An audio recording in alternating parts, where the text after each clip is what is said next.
merci d'être là ce soir. Qu'est-ce que je veux dire? On a eu 2800 spectateurs. C'est enfin sold out. Vous avez compris. Ensuite, en bonus, qu'est-ce que j'ai? En bonus, on a la soumission de Oudela. Donc, il a un bonus. Le bonus de la soumission, on a. Non. C'est Marissa. Non? Non. C'est quoi? C'est Sardi. C'est Sardi qui a fait une soumission sur Mine Batirov. Oubliez, pas au-delà, c'est Sardi qui a fait une soumission sur. Non, c'est pas Sardi. Voilà. C'est Sardari. Sardari. C'est pour ça que je dis Sardi, c'est Sardari. Ensuite, qu'est-ce que j'ai comme soumission? J'ai Younoussov qui a l'agressivité, donc ce qu'on appelle le bonus offensif sur Twitter, et qui a le chaos de la soirée. Et puis, c'est tout. On a deux bonus, la soumission, le Twitter par Younoussov, et puis le chaos par Younoussov. Voilà. Est-ce qu'il y a des questions? On commence avec les questions.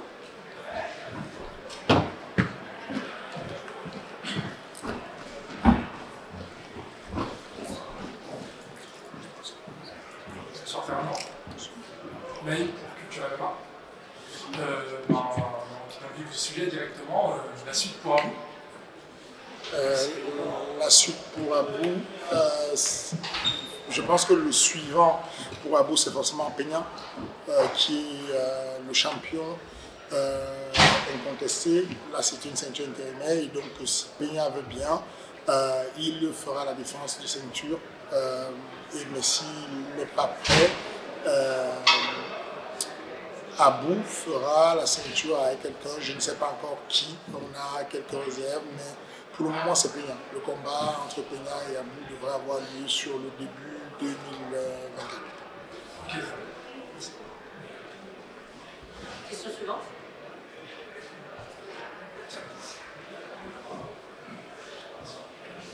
Bonsoir Fernand, Alexandre Rousseau pour Gonguiroudi. Est-ce que vous comptez rester ici à Marcel Cerdan ou retourner au Dôme de Paris dès la RS 19? Non, on va repartir sur 2024. Le prochain événement s'est fait ici, le 15 décembre, on est ici. Et ensuite, on repart sur la nouvelle salle, l'Adidas. Et ensuite, on va faire le Dôme de Paris. Et puis, pour le moment, le calendrier, je vous le confirmerai, mais on va faire un voyage en province. Merci. Question suivante.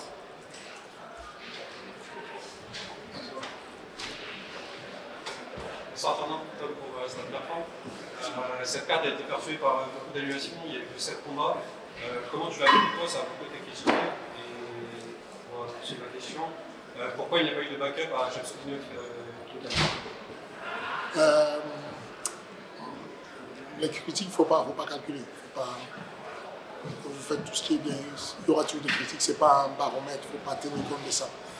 Par contre, effectivement, on aurait pu avoir un backup, mais l'état de santé de Baïsango n'était pas correct. En gros, Baïsango, il est dur au mal, et il est tombé dans les pommes 2 fois, et donc du coup, lui, il voulait combattre. Sa famille, moi, on a décidé qu'on ne le faisait pas combattre. Donc c'est l'essentiel, c'est le plus important. C'est la décision primordiale qu'il y a eu, bien entendu. Il y a eu à côté l'adversaire qui n'était pas assez d'accord. Il y a des gens qui ne voient pas encore, qui n'étaient pas assez d'accord sur le fait de combattre pour autre chose que la ceinture, parce qu'il est venu pour la ceinture. Mais la réalité est que si Baïsango avait été en santé, on aurait certainement trouvé un autre adversaire pour lui. Je poursuis, il y a Ibrahim Amani qui a demandé, il y a Niki qui est prêt lui à faire un backup. Est-ce que tu peux nous en dire plus sur Ibrahim Amani? Est-ce que tu penses qu'il va bientôt revenir dans la tâche? Je n'étais pas au courant. Sur Twitter, il a dit qu'il était prêt à, s'il y avait un éventuel backup, qu'il était prêt à rentrer dans le calvaire. C'est génial, ça c'est génial, c'est bien. Mais sincèrement, je n'étais pas au courant. Ibra, tu as mon numéro de téléphone. Si tu passe-moi un texto et on y va. Merci. Question suivante.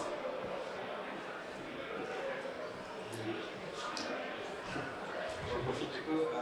Moi qui traite tous les sujets du sport, il y a une question un peu hors arrêt, ça me concerne aussi. Il y a la rumeur du PSG MMA qui revient souvent. Je voulais savoir toi ton avis sur ça, parce que ça peut apporter au MMA français dans le développement. Et est-ce que tu as des infos sur ça pour nous? Les infos ne sont pas encore claires, mais il y a des rumeurs qui sont assez fortes dessus et c'est une bonne chose. Ce qui a construit le MMA français aujourd'hui, c'est la concurrence. La concurrence, elle est magnifique. Il n'y a rien qui pousse autant à se développer. Donc voilà, si c'est le cas, c'est une très bonne chose. Let's go. Et dernière question pour moi, Baki Kintama, on peut l'avoir sur la difficulté, c'est possible? C'est ce qui est prévu. Ce n'est pas encore signé, mais c'est prévu. On est quasiment à la finalisation des accords dessus, mais je suis quasiment sûr que sur Ares 18, le 15 décembre, ici même on aura Baki versus Kintama. Moi j'ai une question. Fernand, est-ce que tu peux nous en dire plus sur les ambitions d'Ares en 2024? Est-ce que tu peux potentiellement annoncer des dates pour le début d'année? Est-ce que tu sais combien de dates sera? Est-ce que tu peux nous en dire plus par rapport à ça? Sur 2024, on a une dizaine de dates, mais je ne peux pas annoncer les dates parce que j'ai besoin de quelques jours. Il faut qu'on finalise les signatures de contrat des salles. Ce serait très compliqué pour nous d'annoncer une date et avoir un souci. Je ne sais pas si vous vous rappelez, on a annoncé un événement l'année dernière en septembre sur la scène musicale et finalement on n'a pas pu le faire parce qu'on n'avait pas signé le contrat, donc on va éviter de faire ça. Mais voilà, on a une dizaine de dates parmi lesquelles il y a deux dates qui seront en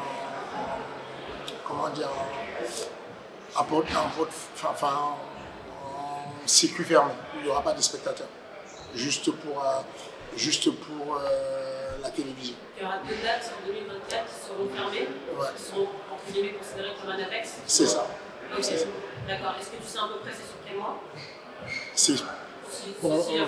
On vise avril et mai pour ces dates. Je ne vais pas revenir sur ce qui a été dit. C'est une question. Depuis le PFL Paris, tu as traversé une belle tempête. Moi, je veux juste savoir comment toi tu l'as vécu entre les déclarations que tu as bombées et la petite échauffourée avec Célia Bateau sur Twitter. Comment toi, personnellement, tu l'as vécu cette tempête? Je le vis normal. Celui qui essaye d'être un entrepreneur, s'il y a un conseil que je peux donner aux gens, c'est ça, c'est que si vous êtes jeune là et que vous essayez de faire de l'entrepreneuriat, ne vous lancez pas dessus si vous n'êtes pas capable de passer des tempêtes. Des tempêtes, il y en aura.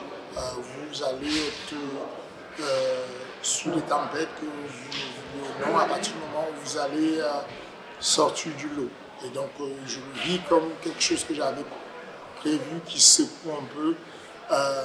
Mais heureusement, à partir du moment où vous avez un socle solide, une famille solide, j'ai une famille extrêmement solide en termes d'amour, de soutien. Et donc, ça vous rappelle toujours la réalité de dire ce qui se passe sur Twitter, c'est autre chose. Vous voyez là, vous étiez là dans la salle, c'est notre vie. Twitter, on vous donne l'impression que ça va s'écrouler. Sur Twitter, vous avez eu combien de demandes de remboursement, de plaintes, de machin, parce que... Et là, Baki s'est baladé dans la salle, il n'y a pas eu une fois quelqu'un qui a dit ou quoi que ce soit, c'était clean. Twitter, c'est une autre vie, la réalité, c'est une autre vie. Et si j'ai un conseil à donner aux jeunes entrepreneurs, c'est de garder ça en tête, de vous dire que ce qu'on vous dit sur les réseaux, il faut que vous soyez capable de réitérer votre volonté à entreprendre et ne lâchez jamais l'affaire. Merci beaucoup. Bonsoir Fernand Noé-Couver, moi j'ai deux questions sur Ares. La première, c'est donc là je viens d'évoquer deux éditions à huis clos, fermées au public. Est-ce qu'on pourrait en connaître la raison? Est-ce que c'est pour des raisons questions financières? C'est des raisons d'optimisation des finances. En réalité, on envisage faire ça, de se dire qu'on va optimiser. Il y a un moment donné où les coûts du public, ça ramène d'autres coûts, la sécurité et tout ce qui va avec. Et on se dit, bon, il y a des événements où on doit combler parce qu'on a des accords avec des télévisions et on va aller chercher à satisfaire tout le monde. Et puis il y a des événements sur lesquels on va donner au public ce dont ils ont besoin. Oui, c'est de l'optimisation sur le BP. Et deuxième question sur le reste, c'est sur le roster, parce que cette année on a Damien qui est tombé pour dopage, Amin Ayoub qui va peut-être pas recombattre, Taylor Lapidus qui est à l'UFC, Abdul qui est parti, Baki, on sait qu'il a exprimé ses envies d'ailleurs aussi en termes de l'organisation. Donc on sent quand même qu'au niveau du star power, un peu, c'est des choses qui ont été bien faites parce que les gens s'en vont, mais en même temps il faut renouveler. Est-ce qu'aujourd'hui, s'il y a une inquiétude au niveau d'Arès l'année prochaine, de trouver des main eventers et des gens qui peuvent remplir les salles Moi je vous retourne la question. Est-ce que vous pensez que, après ce que vous avez vu à main event, vous avez besoin de d'autres stars encore? Quand vous avez des jeunes qui ont 3 combats, qui deviennent stars à cette puissance, vous ne voyez pas que ce qu'on a, il est là la star d'ailleurs. Vous ne voyez pas que ce qu'on a finalement, c'est que ce n'est pas qu'on a des stars, c'est qu'on a une capacité à créer des stars. On a des jeunes qui arrivent. Abdul était déjà quelqu'un de super, un très bon combattant, qui était au bref, grosse organisation, mais pas tant de monde le connaissait. Il arrive sur ARS, il fait quelques combats, mainstream. Tout le monde en parle et puis il peut faire son voyage. On focalise beaucoup sur les départs. Et on ne se rend pas compte que quand vous avez une pépinière et que vous avez un beau jardin, vous avez un beau terreau, quoi qu'il arrive, vous en aurez des stars. Ce qu'on sait faire, nous, c'est de donner la possibilité à ces jeunes de s'exposer et de devenir des stars. Et donc, on va le faire et refaire et refaire tant qu'il le faudra.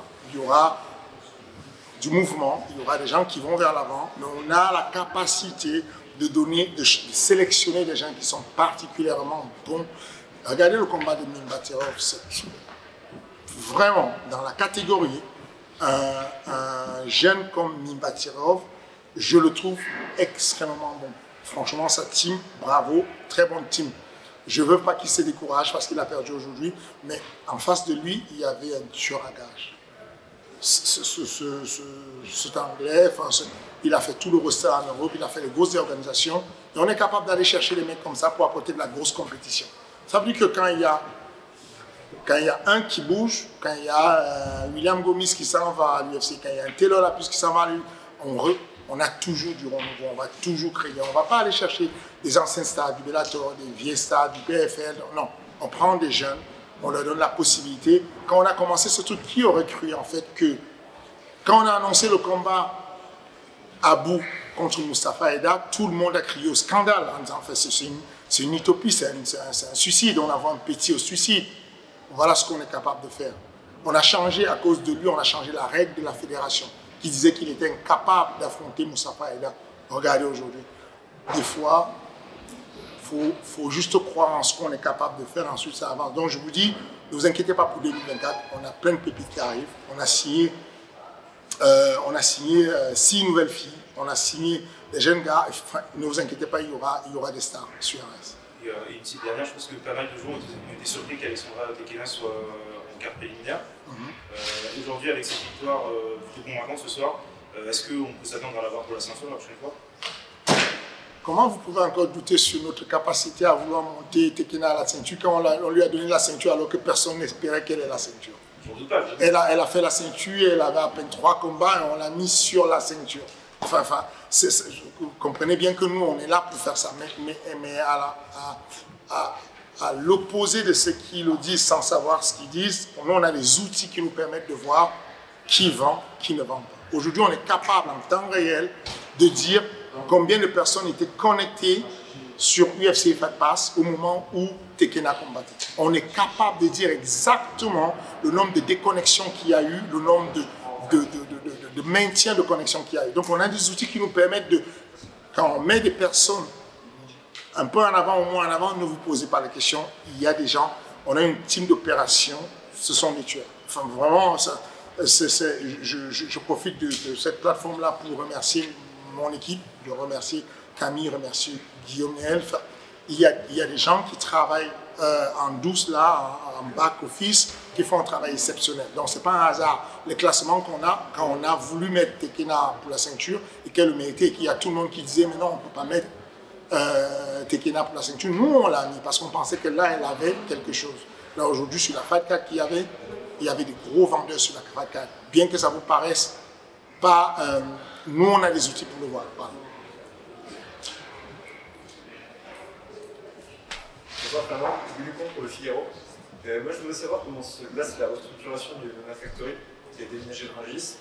Est-ce que le partenariat avec Venom, qui est un partenaire très important, se passe bien? Est-ce qu'il y a une autre marque qui est intéressée?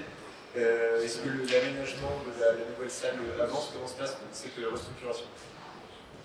Plutôt bien. Plutôt bien. C'est bizarre de le dire, mais cette salle-là, ce qu'on a aujourd'hui comme la maison mère, déjà le flagship qu'on a, le MMA Factory dans le 12e, 91 boulevard Poniatowski, c'est une salle qui a vu naître des champions, y compris des champions du monde. Donc on n'a pas eu besoin d'aller plus loin. Dans cette petite salle-là de 300 mètres carrés, 350 mètres carrés, on a eu un athlète qui est devenu aujourd'hui le champion du monde et le champion de boxe qu'on connaît, Francis Ngannou. Dans la même salle, on a eu Cyril Gane, dans la même salle, on a eu Nassoudine Marov, dans la même salle, tous ces tueurs-là viennent de cette petite salle, déjà. Ensuite, à côté de ça, on a un partenariat très bien avec la meilleure école de jiu-jitsu brésilien en France, sur les 3 dernières années. C'est Infinity, qui gagne tout en gi et en no-gi, et avec eux, on a ouvert une salle à la Défense. Donc, vous voulez y aller, vous avez la possibilité de faire le jiu-jitsu brésilien, le MMA, est-ce que vous voulez là-bas? Et puis le partenariat avec Venom se porte très bien. Puisque vous avez vu là, Venom, toujours sponsor de Ares, Venom, toujours sponsor de MMA Factory, Venom, toujours sponsor de Sengan. Bien entendu, il y a une structure qu'on a aménagée à un moment donné parce qu'on croyait à la rentabilité n'est pas bonne. On fait de l'optimisation financière. Il ne faut pas se compliquer la vie avec. Donc il n'y a pas une restructuration en tant que telle. Il n'y a pas besoin de restructuration en tant que telle. On a juste besoin d'avancer et d'optimiser avec le temps.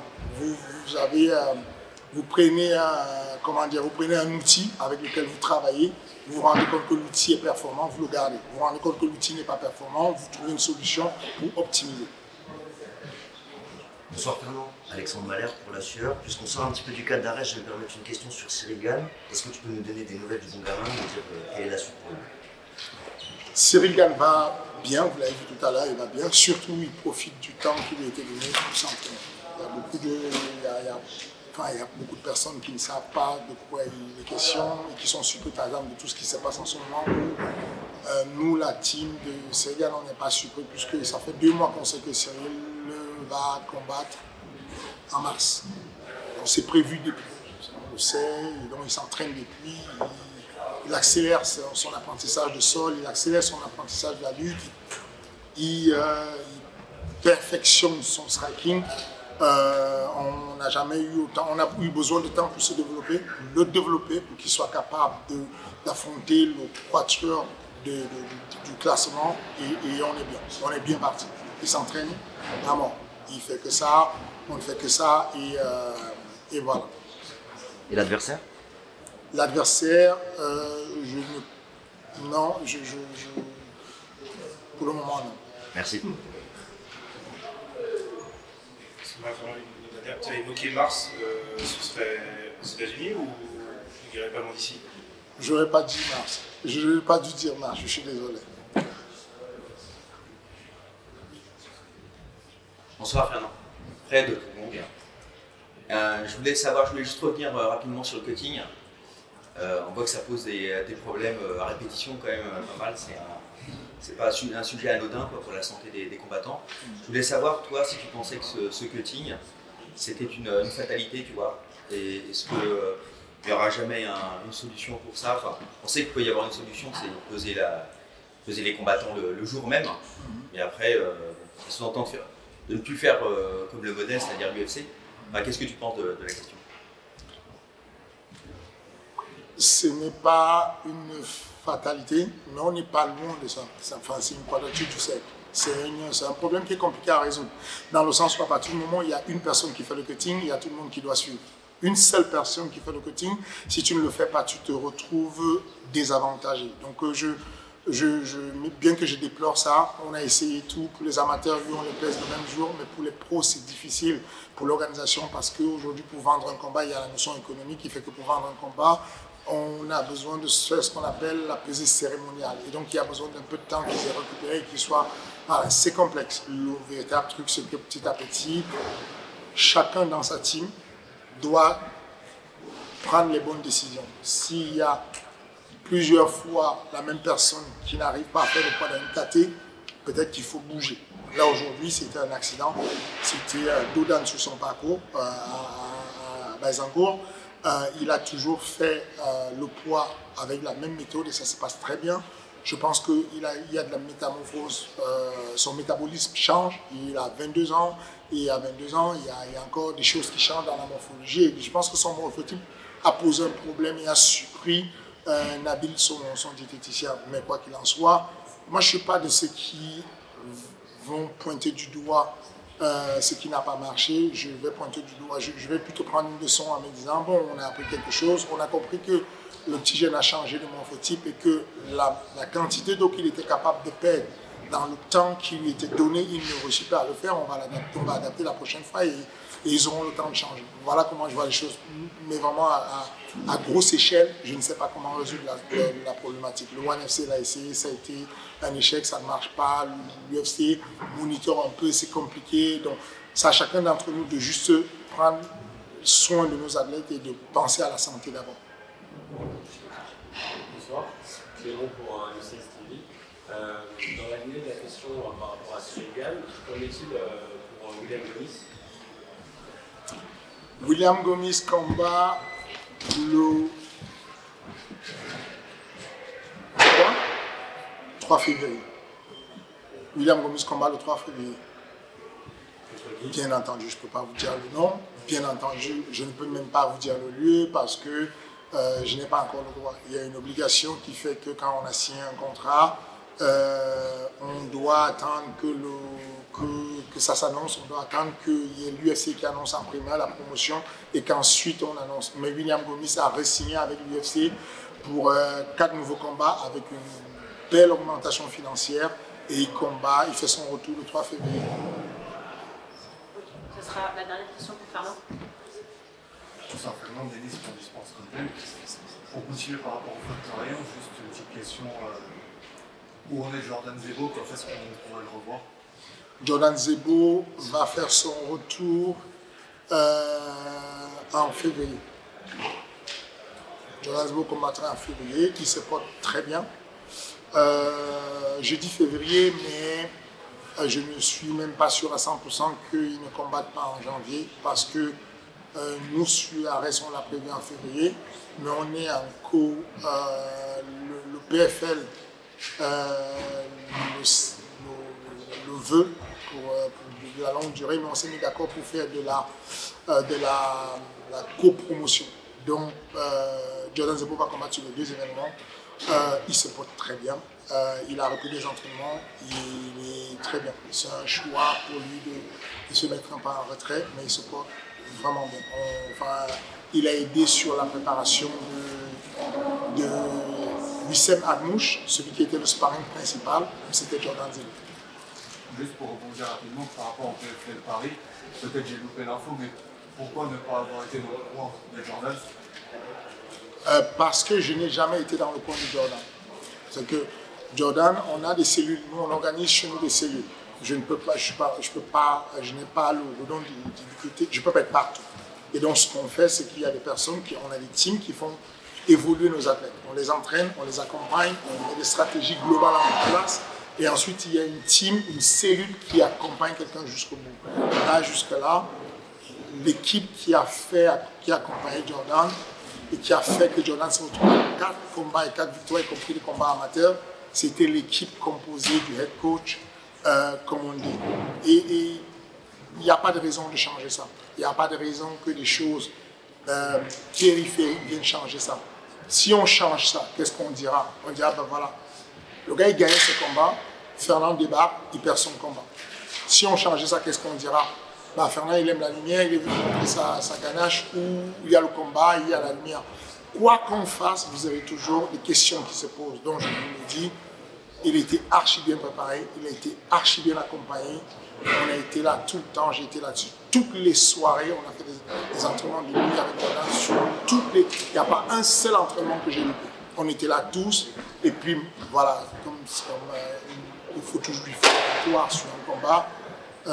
Son adversaire était bon, il a gagné. Il ne faut pas chercher autre chose, il ne faut même pas se poser la question. C'est comme ça, il a eu une bonne team, il aura toujours cette team. Chacun de nos gars de MMA Factory a une cellule qui l'accompagne et sa cellule, ce jour-là, a fait un très bon boulot et malheureusement, c'est comme ça. C'est la dernière question pour toi, Fernand. Merci.